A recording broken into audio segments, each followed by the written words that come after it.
Hello students, আজি আমি discuss কৰিম এৰিথমেটিক প্ৰগ্ৰেশ্যন ক্লাছ 9 এডভান্স মেথমেটিক্সত আছে এৰিথমেটিক প্ৰগ্ৰেশ্যন আৰু এই এৰিথমেটিক প্ৰগ্ৰেশ্যন আমি ক্লাছ 10 ৰ জেনাৰেল মেথমেটিক্সত পাম এৰিথমেটিক প্ৰগ্ৰেশ্যন এতিয়া এৰিথমেটিক প্ৰগ্ৰেশ্যন কি তো মই এটা অলপ কিছু উদাহৰণ লিখি ৰাখিছো এক্সাম্পল চাই লবা যে এৰিথমেটিক প্ৰগ্ৰেশ্যনত কি হয় যে এটা টাৰ্ম মোৰ পিছত যেটো নেক্সট টাৰ্মটো আহি থাকে Suppose 2 ইয়াৰ পিছৰ টাৰ্মটো 4 6 8 10 12 ইয়াতে আমাৰ যে টাৰ্ম বিলাক আহি আছে এটা কন্ডিশন লৈ কেনে টাৰ্ম বিলাক ইনক্ৰিজ হৈ আছে সো আমি যদি অবজাৰ্ভ কৰো দেখা পাম ইয়াতে 2 ৰ লগত +2 হয় 4 4 + 2 6 6 + 2 8 8 + 2 10 এনেকৈ নাম্বাৰ বিলাক ইনক্ৰিজ হৈ আছে এই এটা এক্সাম্পলত চাব পাৰো 5 10 15 20 25 ইয়াতো দেখা পাম আমি 5 + 5 10 10 + 5 15 15 + 5 20 20 + 5 25 ঠিক এইটোত সৰি চাও আমি দেখা পাম 15 + 3 18 18 + 3 21 21 + 3 24 তো ইয়াতে আমাৰ ইনক্ৰিজ হৈ আছে 3 কই ইয়াতে ইনক্ৰিজ হৈ আছে আমাৰ 5 কই ইয়াতে ইনক্ৰিজ হৈ আছে 2 কই তো ইনক্ৰিজ হৈ থাকিব পাৰে নেকি ডিক্ৰিজও হ'ব পাৰে যেনে এটা এক্সাম্পল 50 তাৰছত 40 46 44 ইয়াতে দেখা পাইছো আমি 2 কই কি হৈ আছে কমি আছে গতিকে ইয়াতে আমি দেখা পাম -2 তো ইয়াতে -2 কই কি হৈ আছে কমি আছে এই এৰিথমেটিক প্ৰগ্ৰেশ্যন এতিয়া এই এৰিথমেটিক প্ৰগ্ৰেশ্যনত আমাৰ ইয়াত যদি আমি চাও যে আমি প্ৰথম পদ বা ফাৰ্স্ট টাৰ্মটো যদি a হয় ইয়াতে যেনেকৈ 2 আছিল 5 আছিল 3 আছিল -2 এনেকৈ 2 ইনক্ৰিজ বা ডিক্ৰিজ হৈ আছে বা 5 টো ইনক্ৰিজ হৈছে ইয়াতে -2 ডিক্ৰিজ হৈছে মানে কমি আছে হেনেকৈ যদি আমি টাৰ্ম এটা ধৰিলো যে d তে সাপোজ d কৈ ইনক্ৰিজ হৈ আছে তেনেহলে সিকোয়েন্সটো দেখত আমাৰ কেনেকৈ হ'ব a + d a + 2d a + 3d তো এনেকৈ এটো কি হৈ আছে সিরিজটো গৈ আছে গৈ লাষ্টত আমি পাম a + n - 1d এইখিনি হৈছে আমাৰ কি এৰিথমেটিক প্ৰগ্ৰেশ্যন এটা এৰিথমেটিক প্ৰগ্ৰেশ্যনৰ ইয়াতে আমাৰ ডেফিনেশনটো দিয়া আছে যে এই ডেফিনেশনটো চালে বুজি পাবা ইয়াতে কি কৈছে যে immediate successor and the value obtained is always constant in each case মানে প্ৰত্যেকটো কেছতে কি হ'ব আমাৰ যেটো ভ্যালুটো আছে হেতু কি হ'ব সেম থাকিব কনস্ট্যান্ট মানে চেঞ্জ কেতিয়াও নহয় এতিয়া কথাটো হল কি মই যি ইয়াতে দেখাইছিলো যে টাৰ্ম বিলাকত 2 ইয়াতে আছিল কিমান 5 ইয়াতে আছিল 3 ইয়াতে -2 ইয়াক কি বুলি কয় আমাৰ কমন ডিফাৰেন্স সিম্পলি ইয়াক d ৰে ইন্ডিকেট কৰে সেই কাৰণে মই এই যেটো জেনাৰেল টাৰ্ম লিখিলো ইয়াতে আমি ফাৰ্স্ট টাৰ্মটো কি লৈছো আমি a আৰু যেটো কমন ডিফাৰেন্সক মই কি লৈছো d যদি এটা সিৰিজৰ ফাৰ্স্ট টাৰ্ম a আৰু কমন ডিফাৰেন্স d তেনেহলে আমাৰ যেটো সিকোয়েন্সটো হ'ব আমাৰ তেনেহলে এটো হ'ব a + d a + 2d a + 3d এনেকৈ এটো ইনক্ৰিজ হৈ থাকে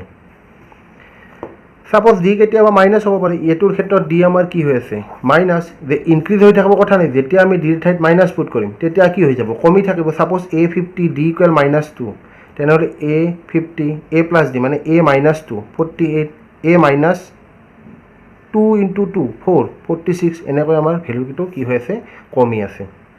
এইখিনি আছে এৰিথমেটিক প্ৰগ্ৰেশ্যনৰ জাস্ট বেসিক এইখিনি আমাৰ ডিটেইলছ খিনি এটা জেনাৰেল টাৰ্ম অফ এৰিথমেটিক প্ৰগ্ৰেশন তো আমি এৰিথমেটিক প্ৰগ্ৰেশনৰ আমি জেনাৰেল টাৰ্ম এটা ক'ব পাৰো যে জেনাৰেল টাৰ্ম এটাত আমি এক ইন্ডিকেট কৰিব পাৰো যে এই মাত্ৰ মই লিখিছিলো a + n - 1d যদি এটা সিকোয়েন্সৰ ফাৰ্স্ট টাৰ্ম মানে প্ৰথম পদটো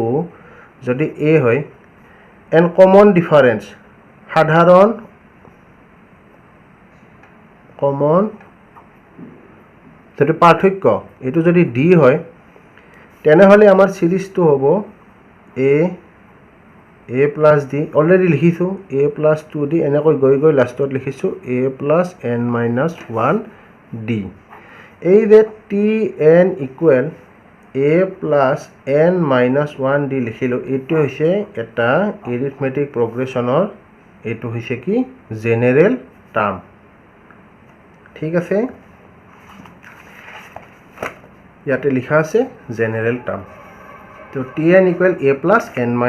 1d এটা আছে আমাৰ ফাইনাইট আৰু ইনফাইনাইট এৰিথমেটিক প্ৰগ্ৰেশ্যন। ফাইনাইট কি? এইবিলাক হৈছে আমাৰ ইনফাইনাইট, য'ত ভেলুবিলাক গৈ আছে। ছাপ'জ 44ৰ পৰা আহি ইয়াতে আমাৰ 10ত চেছ, তেতিয়াহ'লে এইটো হ'ব আমাৰ কি? Finite sequence. ইনফাইনাইট মই আগৰ এক্সাম্পল যিমানকেইটা দিছোঁ ইনফাইনাইট, ফাইনাইটৰ এক্সাম্পল এটা ছাপ'জ যদি লওঁ 7, 10, 13, 16, 19, এইটো হৈছে আমাৰ কি? 19, ইয়াৰ পিছত লিখিলোঁ ছাপ'জ 22, 25, এইখিনি হৈছে কি? এইটো আমাৰ ফাইনাইট ছিকুৱেঞ্চ, আৰু আগৰ কেইটা আছিল আমাৰ ইনফাইনাইট ছিকুৱেঞ্চ। ইয়াতে ভেলুটো 7ত ষ্টাৰ্ট হৈছে আৰু 25ত চেছ হৈছে। 7 + 3 10, 10 + 3 13, 13 + 3 16, 16 + 3 19, 19 + 3 22, 22 + 3 25। ইয়াতে first term a = 7 and common difference is 3। এইখিনিয়ে ইয়াতে আমাৰ এক্সাম্পলবিলাক দিয়া আছে। এইবিলাক এক্সাম্পল তোমালোকে চাবা, এক্সাম্পলবিলাক খুব ইম্পৰ্টেণ্ট এক্সামৰ কাৰণে, ফাইনেল এক্সামৰ কাৰণে ইম্পৰ্টেণ্ট। মানে এতিয়া ইয়াতে প্ৰপাৰ্টি কিছুমান দিয়া আছে, এইবিলাক আমি য'ত পিছত লাগে এইবিলাক আমি ডিছকাছ কৰি থাকিম। এতিয়া আহিল এৰিথমেটিক মিন। এতিয়া মিন বুলি ক'লে আমি বুজি পাওঁ কি? এভাৰেজ। এতিয়া দুটা টাৰ্মৰ মাজত আমি এটা টাৰ্ম ফাইণ্ড কৰিব পাৰোঁ, যিটো হৈছে এৰিথমেটিক মিন। ছাপ'জ আমাক যদি কয় এৰিথমেটিক মিন ফাইণ্ড কৰিব দিছে, ছাপ'জ 6 আৰু 10ৰ মাজত এটা টাৰ্ম পুট কৰিব দিছে, যাতে এই তিনিটা টাৰ্ম আমাৰ এৰিথমেটিক প্ৰগ্ৰেশ্যনত থাকে, তেতিয়া আমাৰ এৰিথমেটিক মিন ইকুৱেল আমি লিখিব পাৰিম 6 + 10 / 2। ডেট মিন 6 + 2 16 / 2 8। তো আমি 8টো পুট কৰি চাওঁ ইহঁত দুটাৰ মাজত, 10 আৰু 6 আৰু 10ৰ মাজত 8ক পুট কৰি দিওঁ, চাওঁ এপিত আছে নে নাই। 6 + 2 8, 8 + 2 10। তো দেখা পালোঁ কি যে 6 আৰু 10ৰ এৰিথমেটিক মিন হ'ল 8। বুজিছা চবে? এইটো হৈছে এৰিথমেটিক মিন। এটা ডেফিনেশ্যন দিয়া আছে যে এইটো চিম্পলি একদম ডেফিনেশ্যনটো যে ছাপ'জ a আৰু b বা a আৰু c দুটা টাৰ্ম, তো a আৰু c যদি দুটা টাৰ্ম হয়, ইহঁতৰ মাজত এৰিথমেটিক মিন যদি b হয়, তেনেহ'লে লিখিব পাৰোঁ b = a + c/2। এইটো এৰিথমেটিক মিন।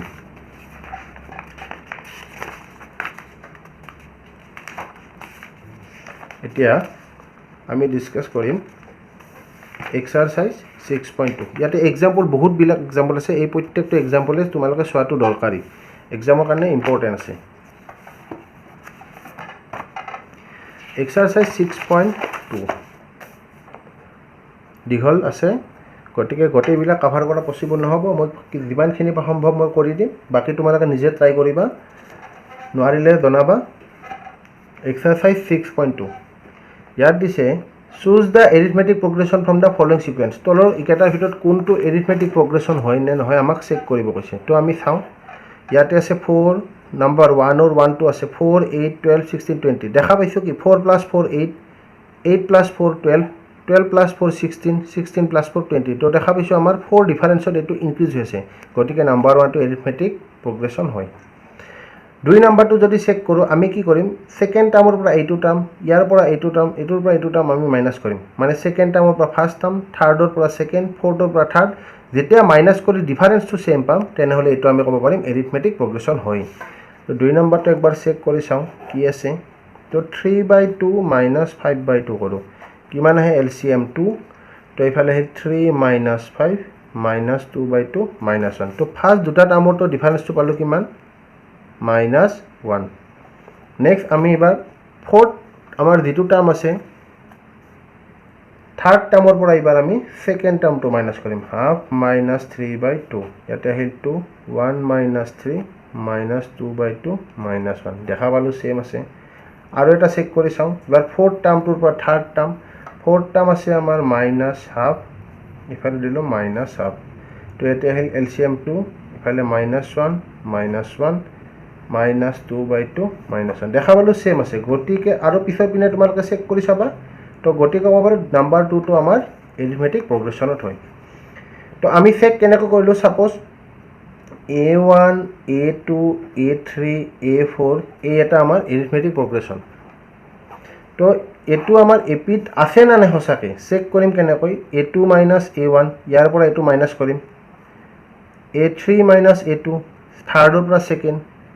A4 minus A3 ফোৰ্থ টাৰ্মটোৰ পৰা থাৰ্ড টাৰ্ম এই গোটেইকেইটাৰ যদি ডিফাৰেন্সটো যদি সেম থাকে তেনেহলে ক'ব পাৰিম যে A1 A2 A3 A4 up to infinity হওক বা লিমিটেড হওক ইয়াক আমি ক'ব পাৰিম এইটো আমাৰ এপিত আছে তো বাকি কেইটা তোমালোকে এনেকৈ চেক কৰি চাবা মাইনাস কৰিবা আচ্ছা নাম্বাৰ 5 টো কৰি দিছো ইয়াতে x আছে ভেৰিয়েবল আছে একে এপ্লাই কৰিম তো আমি সেকেন্ড টাৰ্মটোৰ পৰা মাইনাস কৰো সাপোজ লিখি দিলো t2 minus t1 second term কি আছে 1 plus x ফার্স্ট টার্ম আছে আমার 1 minus 2x মই ব্র্যাকেট উঠাই দিলো 1 plus x minus 1 minus minus plus 2x 1 1 cancel x plus 2x 3x এবার third term minus second term third term আছে 1 minus x minus 1 plus x bracket উঠাই দিলো minus 1 minus x 1 1 cancel minus 2x তো আমি ফার্স্টতে দেখা পালো দুইটাৰ মাজত কমন ডিফারেন্স সেম নাই এতে আছে 3x ইয়াতে আছে 2x therefore it is not an AP তো এটো আমাৰ AP নহয় বাকি কেইটা তোমালোকে চেক কৰিবা এবাৰ নেক্সট আহিছো নাম্বাৰ 2 নম্বৰত দি আছে find the terms mention in the brackets of the following sequence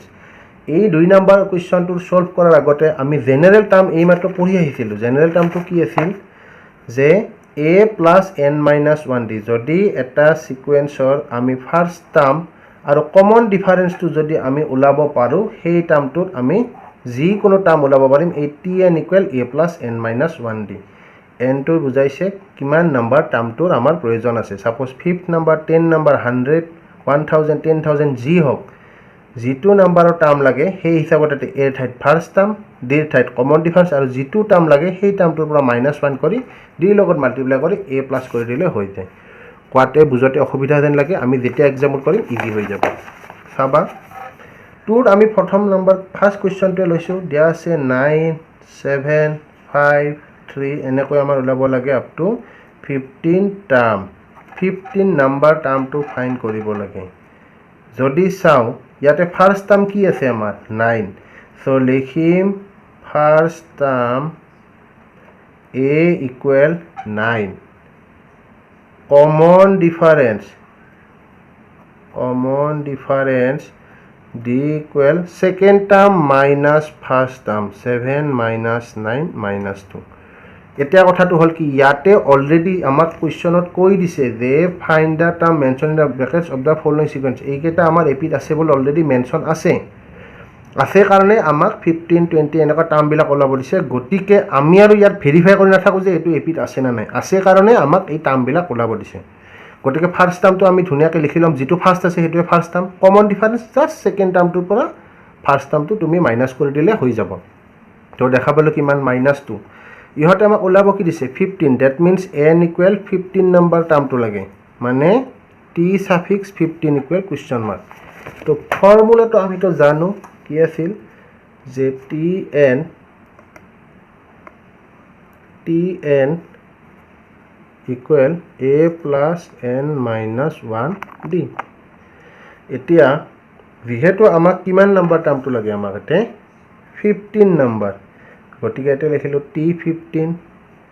এর ভ্যালু কিমান পাইছিলো আমি 9 n অৰ ঠাইত যেহেতু 15 পুট কৰিছো ইয়াতো আমি কিমান পুট কৰিম 15 minus 1 কমন ডিফারেন্স কিমান আছিল -2 তো এটো 9 15 minus 1 14 minus 2 14 মাইনাস আছে গতিকে 14 to -2 -28 9 minus 28 minus 19 ফার্স্ট টার্মত লিখিছো 9 n অর ভ্যালু আছে কিমান 15 number term therefore 15 minus 1 d is -2 so 9 15 minus 1 14 14 into -2 -28 9 minus 28 minus 19 তো আমি ফাইন্ড কৰিলো এটো হৈ গল এবাৰ আমি কৰি আছো number b question number 2 b ইয়াতে দিয়া আছে twice a minus b 3a 4a plus b ইয়াত ওলাব লাগে আমি কিমান 20 টার্ম 20 নাম্বার টার্মটো আমি ফাইন্ড কৰিব লাগে এতিয়া ইয়াতে 20 নাম্বাৰ টাৰ্মটো যেহেতু ফাইন কৰিম ফাৰ্ষ্ট টাৰ্ম আমাৰ হাতত কি আছে টুৱাইস a মাইনাস b কিন্তু এটা কথা ইয়াতে ফাৰ্ষ্ট টাৰ্মত আমি স্মল লেটাৰ a ইউজ কৰিছিলোঁ ইয়াতে আমি স্মল লেটাৰ a ইউজ কৰিব নোৱাৰো কাৰণ অলৰেডি সিকোয়েন্সটোত স্মল লেটাৰ a টো ইউজ হৈ আছে গতিকে কেপিটেল লেটাৰ ইউজ কৰোঁ আমি first term capital letter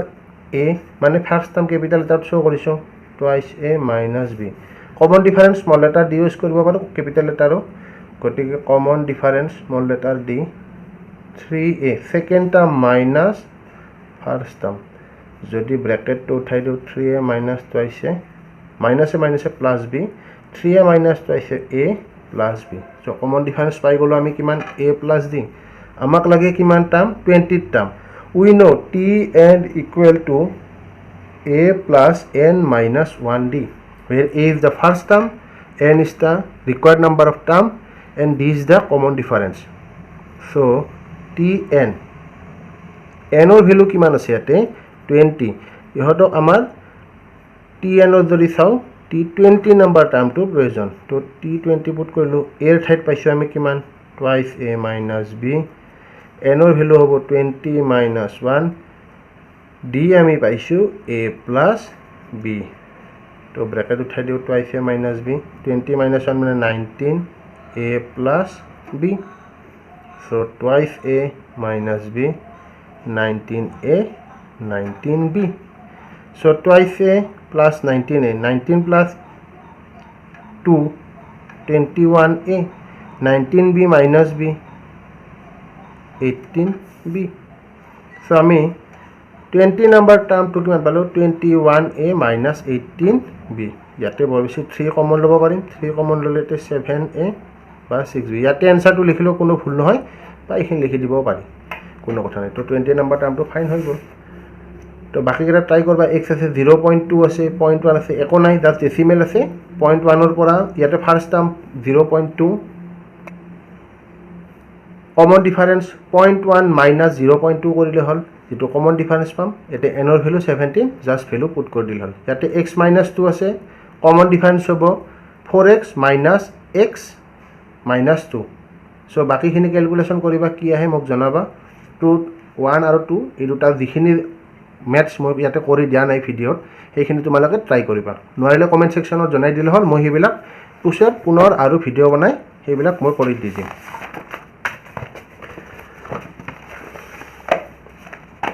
next number 3 number 3 কোশ্চনটো কি আছে a few pairs of numbers are given below find the arithmetic mean as mentioned in the bracket with pairs এতিয়া কথাটো arithmetic mean আমি already পঢ়ি আহিলো arithmetic mean কি আছিল যদি আমাৰ দুটা টাৰ্ম দিয়া থাকে a আৰু c এই a আৰু c যদি আমি চাও তেনেহলে এই a আৰু c ৰ arithmetic mean টো হ'ব a plus c/2 মই এবাৰ আৰু কৈ দিছো যদি a আৰু c দুটা নাম্বাৰ দিয়া থাকে যদি কই যে a আৰু c ৰ মাজত এটা নাম্বাৰ পুট কৰিব লাগে যেটো arithmetic mean হৈ থাকে হেইটো আমি যেতিয়া কি কৰিছিলো যে যদি arithmetic mean টো যদি b হয় তেনেহলে ফৰ্মুলাটো আছিল a plus c/2 just a আৰু c প্লাস কৰি 2 ৰে ডিভাইড কৰি দিলে আমাৰ মাজৰ ভ্যালুটো আমি পাই যাও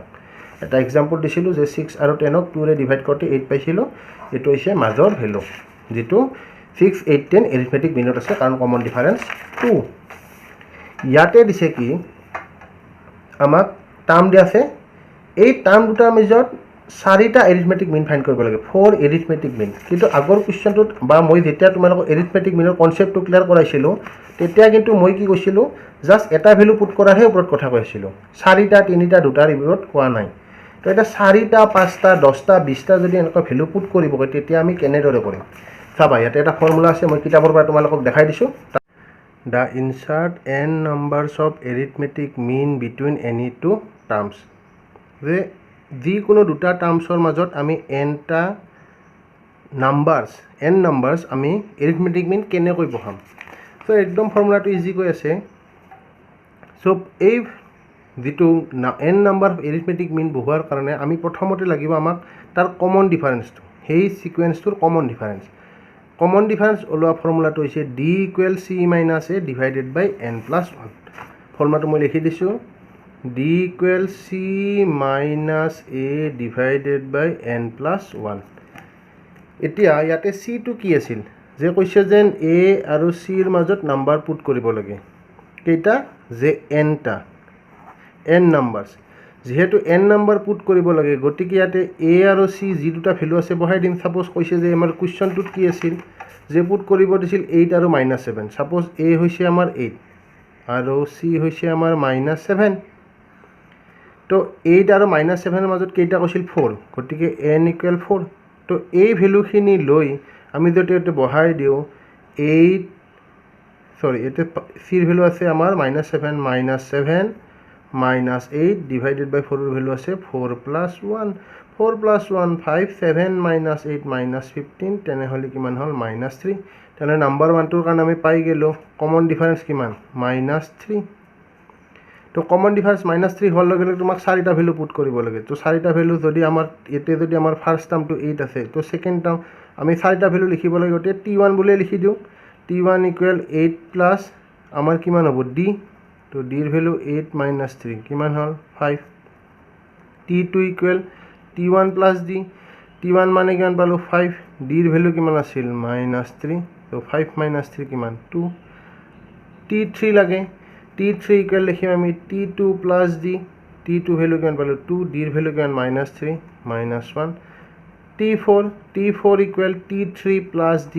t3 -1 আৰু d ৰ ভ্যালু আমি কিমান পালো -3 গতিকে কিমান পালো -4 এটা 5 যদি আমি পুট কৰিব লাগে চাবা t5 টো আমাৰ কি হয় ইন্টাৰেস্টিং চাবা t4 plus d so t4 কিমান -4 d ৰ ভ্যালু কিমান আছে -3 4 - 3 কিমান -7 আৰু t5 = আমি কিমান পালো ইয়াতে c সো এতে কিমান আছিল কোৱেশ্চনত -7 আৰু 5th নম্বৰ টাৰ্মটো আমি কিমান পালো -7 যেটো c বুলি আমি ফৰ্মুলা মতে পাইছিলো হয় তো এটা নেক্সট আৰু এটা নাম্বাৰ কৰি আছো আমি সিস্টেমেটিক্যালি কৰো নাম্বার 5 5ত দিয়া আছে এতে 6 and 26 7 arithmetic means তো সাতটা আমি পুট কৰিব লাগে so here a = -6 c = 26 n = 7 so common difference d = c minus a divided by n plus 1 c = 26 minus a minus to minus a ৰ ভ্যালু কিমান আছে -6 n plus 1 7 plus 1 so 26 plus 6 by 8 26 plus 6 32 by 8 = 4 so common difference আমি কিমান পালো 4 so চাৰিটা আমাৰ 7 arithmetic put কৰিব দিছে তো ফার্স্ট arithmetic mean টো আমি লিখিলো -6 plus 4 এইটো -6 plus 4 -2 t2 এবাৰ এইটো লিখিম আমি -2 common difference plus 4 plus 2 t3 এবাৰ এইটো টো লিখিম আৰু কমন ডিফাৰেন্স কিমান আছিল আমাৰ এতে plus 4 = 6 t4 এবাৰ এই 6 টো এতে লিখিম 6 plus common difference কিমান আছিল আমাৰ এতে 4 গতি কিমান পালো আমি 10 t5 10 plus common difference 4 14 t6 14 plus common difference 4 18 t7 18 plus 4 22 t8 টো আমাৰ 7 কৰিছে যদি আমি 8 নাম্বাৰটো ফাইন্ড কৰো 22 plus 4 কিমান 26 এইটো লগত আমাৰ ইকুৱেল হল 26 সেইকাৰণে আমাক ওলাব দিছে 7 কাৰণ 8 নাম্বাৰ টাৰ্মটো হ'ব 26 আৰু ফাৰ্স্ট টাৰ্মটো হৈছে কিমান -6 এইখিনি বাকি কেইটা ট্ৰাই কৰিবা তোমালোক নেক্সট আছে কোৱেশ্চন নম্বৰ 4 কি দিছে if m plus 2 4m minus 6 and 3m minus 2 are three consecutive terms of an AP then find the value of n ইয়াতে এটা ওয়ার্ড আছে consecutive term কি যে এটা নাম্বাৰৰ সিৰিয়ালি নাম্বাৰ টাৰ্ম যেনেকৈ আমাৰ 6 7 8 বা 9 10 11 1 2 3 -8 -9 -10 এইবিলাক হৈছে আমাৰ consecutive term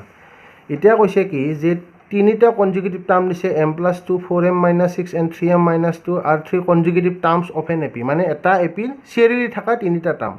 এটা ইয়াৰ ক্ষেত্ৰত কনজুগেটিভ টাৰ্ম কি হ'ব যদি আমি নাম্বাৰত অবজাৰ্ভ কৰো 4 8 12 এটা 4 আৰু 8 কনজুগেটিভ টাৰ্ম 8 12 এনেকৈ সিৰিয়ালি তিনিটা টাৰ্মৰ কথা কৈছে যিকোনো হয়তো এই তিনিটা হ'ব পাৰে মাজৰ তিনিটা প্ৰথমৰ তিনিটা এনেকৈ তিনিটা কনজুগেটিভ টাৰ্ম দিয়া আছে এইখিনি তো আমি ভ্যালুটো ফাইন কৰিব লাগে সো ইয়াতে দিয়া আছে m+2 4m - 6 3m - 2 they are consecutive terms গতিকে আমি জানো কি if a b c are in ap যদি ap থাকে তো আমি ক'ব পাৰো কি b ৰ পৰা যেটো a মাইনাস কৰিম c ৰ পৰা b মাইনাস কৰিলে সেম হ'ব কাৰণ কমন ডিফাৰেন্স মই কি কৈছিলো যে কমন ডিফাৰেন্সটো সেম থাকিব লাগিব বা ইয়াক আমি এনেকৈ লিখিব পাৰো b টো ইফালে আনি b + b 2b a + c 2b = a + c হলে আমাৰ ap ৰ condition b - a = c - b হলে ap ৰ কন্ডিশন সো এটো যদি আমি a বুলি ভাবি লওঁ এটো b এটো c সো আমি এটো এপ্লাই কৰো সেকেন্ডত যেটো আছে গতিকে 2 4m - 6 এর ভ্যালু আছে m+2 c এর ভ্যালু আছে +3m - 2 ক্যালকুলেশন কৰি কিমান পাম 2 * 4 8m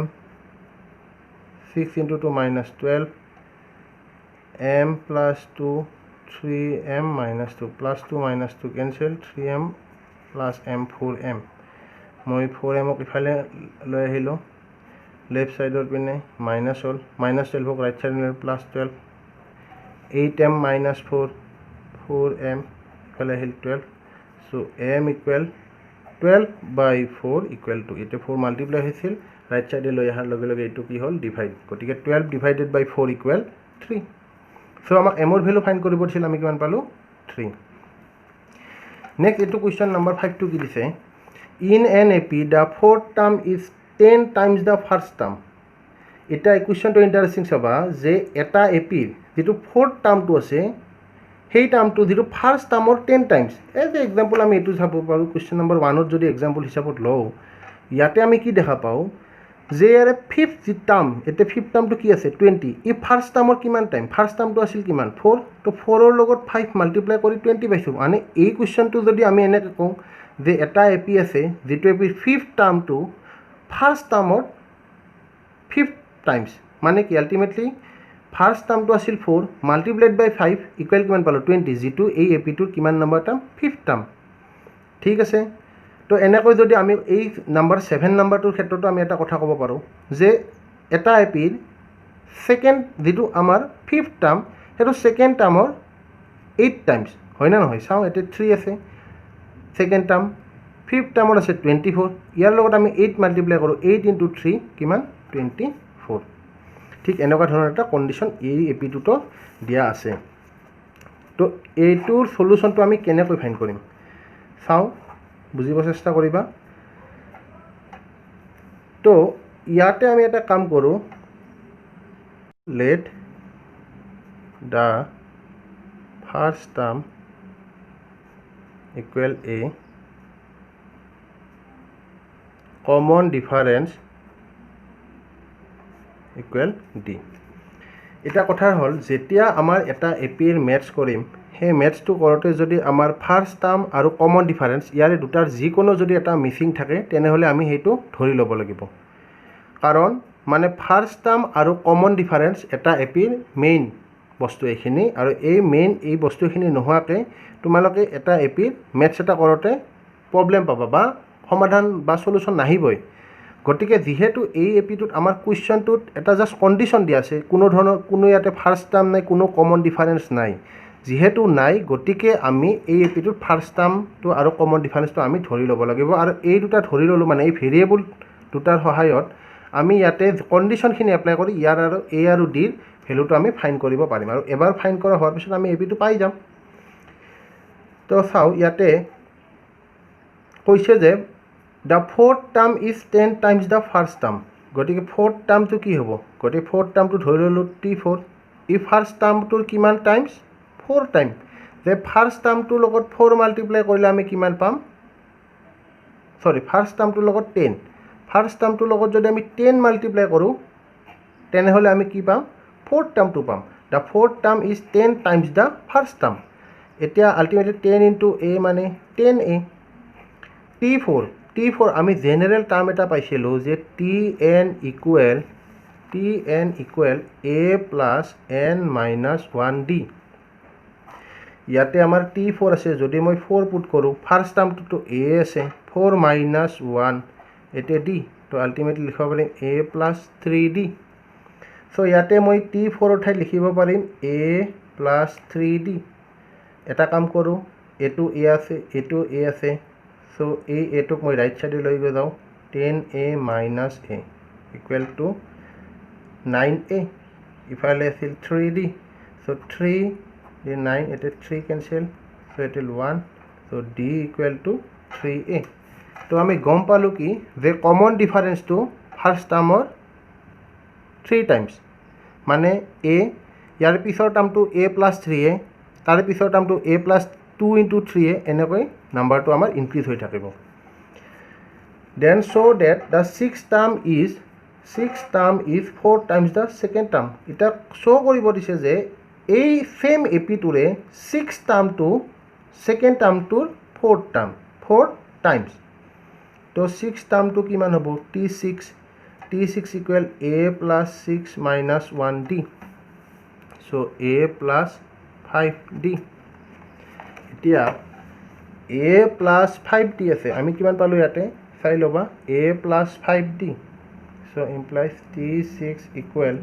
a plus 5d মই ৰিপিট লিখি লৈছো so a মানে আমি সেম লিখিলো a d মানে আমি কিমান পাইছো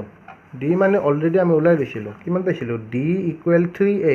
যেটো ফাৰ্স্ট কন্ডিশন আছিল যে ফোৰ্থ টাৰ্ম টু ফাৰ্স্ট টাৰ্মৰ 10 টাইমস তো তাৰে পৰা পাইছিলো d equal to 3a তো আমিও ইয়াতে d এৰ ঠাইত 3a পুট কৰি দিও দিয়াৰ লগে লগে a plus 5 into 3 15a equal to 16a তো আমি দেখা পালো 6 টার্মটো কিমান 16a এই 16a মানে আল্টিমেটলি আমাক প্রুফটো কি কৰিব দিছিল যে 6 টাৰ্মটো সেকেন্ড টাৰ্মটো 4 টাইমস তো আমি এতিয়া সেকেন্ড টাৰ্মটো ফাইন্ড কৰিলো t2 equal a plus 2 minus 1d so a plus 1 into d d মানে আমি কিমান পাইছো অলৰেডি 3a যেটো মই অলৰেডি কৈ থৈছো যে আমি পাইছিলো আগতে d equal to 3a তো মই এতে লিখিলো 3a কিমান পালো 4a so দেখা পালো এটো 1 to 2 so 1 ইমপ্লাইজ কৰিলে দেখা পাইছিলো কি t6 equal to 16a 16 ক লিখিব পাৰো 4 into 4a মানে অলৰেডি আমি কিমান পাইছো 4a মানে হৈছে t2 মানে সেকেন্ড টাৰ্মটো তো দেখা পালো কি যেটো প্ৰুফ কৰিব কৈছিল হেইটোৱে কৈছিল যে 6 টাৰ্মটো সেকেন্ড টাৰ্মৰ কিমান 4 টাইমস গতিকে t6 মানে 6 টাৰ্মটো আমাৰ এৰে 4 টাইম হৈ গ'ল হেন্স প্ৰুফড যেটো শো কৰিব কৈছিল এটা কোৱেশ্চন নাম্বাৰ 6 টো চাবা ইয়াতে দিছে কি find the terms mention in the bracket each of the following find the sum and sequence up to that terms তো এই কোৱেশ্চনটো তোমালোকে 21st নাম্বাৰ টাৰ্মটো ফাইন্ড কৰিব পাৰিবা কিয় এটো একদম সেম নাম্বাৰ 2 কিন্তু লগত এটা কথা কৈছে অলসো ফাইন্ড দা সাম ইয়াৰে সামটো ওলাব লাগে তো সাম ওলোৱাৰ কাৰণে ইয়াৰ এটা সেপাৰেট ফৰ্মুলা আছে এই সেপাৰেট ফৰ্মুলাটো মই নেক্সট ভিডিওত তোমালোকক ফৰ্মুলাটো দেখাই দি কেনে ইয়াৰে আমি বাকিখিনি সলভ কৰিম মানে সেকেন্ড পাৰ্টটো ফাৰ্স্ট পাৰ্টৰ যেটো 21st term 31st term 27th term 100th term 11th term এইখিনিৰ পৰা তোমালোকে একদম এক্সাক্ট কোৱেশ্চন নম্বৰ 2 টো দৰে সেম আছে যেটো তোমালোকক ফাইন্ড কৰিব দিছে ফাইন্ড দা সামটো আমি পিছত ওলাম গতিকে তাৰে টাৰ্মটো তোমালোকে ধুনিয়াকে ওলাব পাৰবা গতিকে তাৰে কাৰণে তোমালোকে ট্ৰাই কৰিবা বাকি সামৰ কাৰণে নেক্সট ভিডিওত তোমালোকে ইয়াৰ ফৰ্মুলাটো পাবা আৰু ফৰ্মুলাটো মই বুজাই দিম তাৰ পিছত আমি এপ্লাই কৰি শিকিলো ঠিক আছে